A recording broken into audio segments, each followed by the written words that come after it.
Chapter 13. A Heart Divided. The dragons came in silence. No roar, no beat of wings, just presence.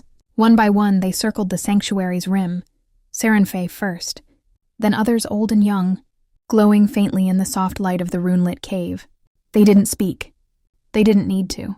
Their eyes said everything. Daniel stepped back as Decima rose slowly, instinctively placing a hand over her abdomen. The glow beneath her skin had softened, but it remained. A living warmth cradled in magic. Sarenfe bowed her head. Not in submission. In honor. Life has returned to the bloodline, she said. True life. Not summoned. Not twisted. Chosen. The other dragons followed suit, lowering their heads to Decima. Not as queen, not as leader, but as mother. Something stirred behind her. The ancient wall of dragon memory flared with new light. A sixth circle, one that had been blank for generations, began to draw itself in fire and gold. Not a prophecy, a beginning. But beneath the awe, Decima felt something stir that did not come from magic alone. A breath, no, a whisper in her blood. Her fingers tightened over her stomach. There was more than life growing inside her. There was memory. Magic. A thread of something ancient that reached backward through bloodlines and forward into something unknown. Then it struck her, sharp and sudden. A vision, not summoned, not controlled. It overwhelmed her without warning. The wind tasted of salt and old stories.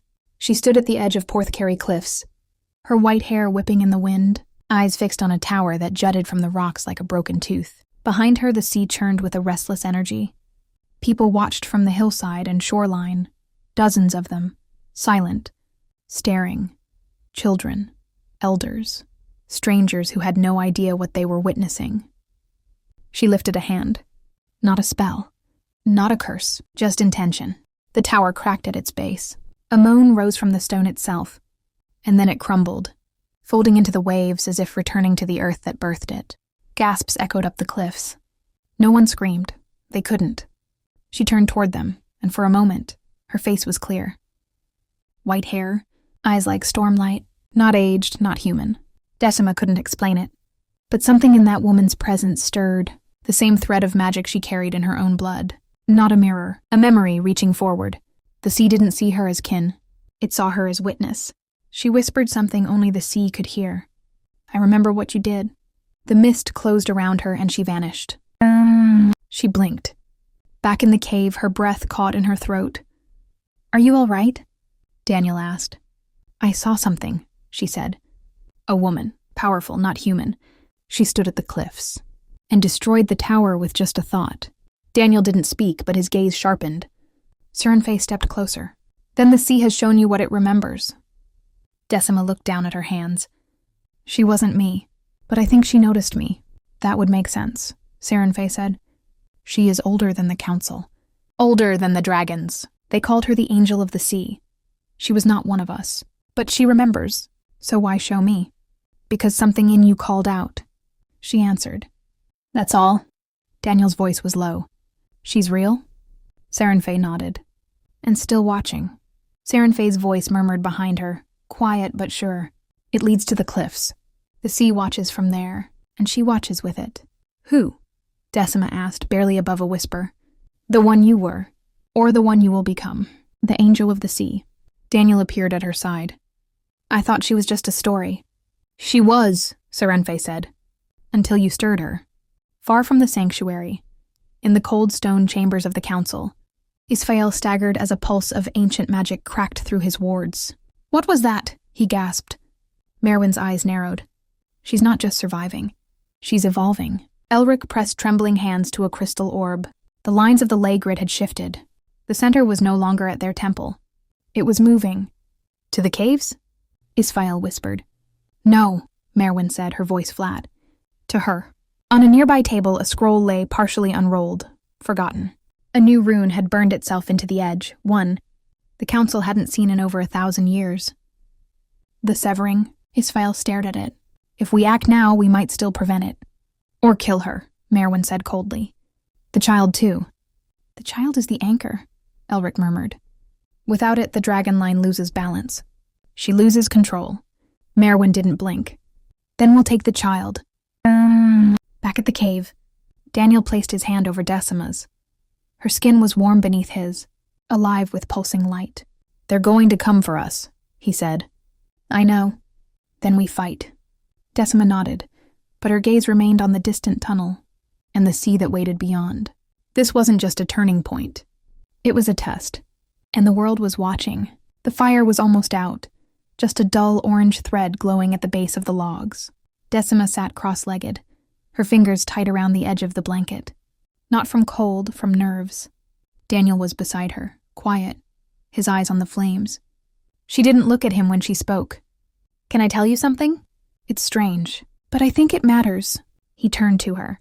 "Always." She hesitated, not because she didn't trust him, but because putting it into words made it more real. "Before we ever spoke, I used to see you. Not in a dream.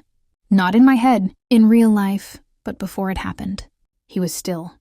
"I'd be doing something normal, walking, shopping, gardening, and suddenly I'd see you. A flash, a frozen moment in my head. Sometimes 30 seconds before, sometimes 3 minutes. But then it would happen, exactly like I saw it." Daniel's brow furrowed gently. "There was one time, I was in the car, just going through town, not thinking much. And suddenly I saw it in my head. You walking toward me, camel-colored top, dark jeans, head down looking at your phone. It was so clear, like I'd already lived it. 3 minutes later, there you were, exactly as I'd seen. Same clothes, same walk. You didn't see me, but I saw you." She gave a soft laugh, not out of humor, but disbelief that she was saying this out loud. "And then in the shop, I was just looking at popcorn, thinking about a film, and suddenly, I imagined you walking into the aisle, saying, 'You all right?' like people do when they're not sure if they should say more. And then you did. Same voice, same look. I thought I was losing it."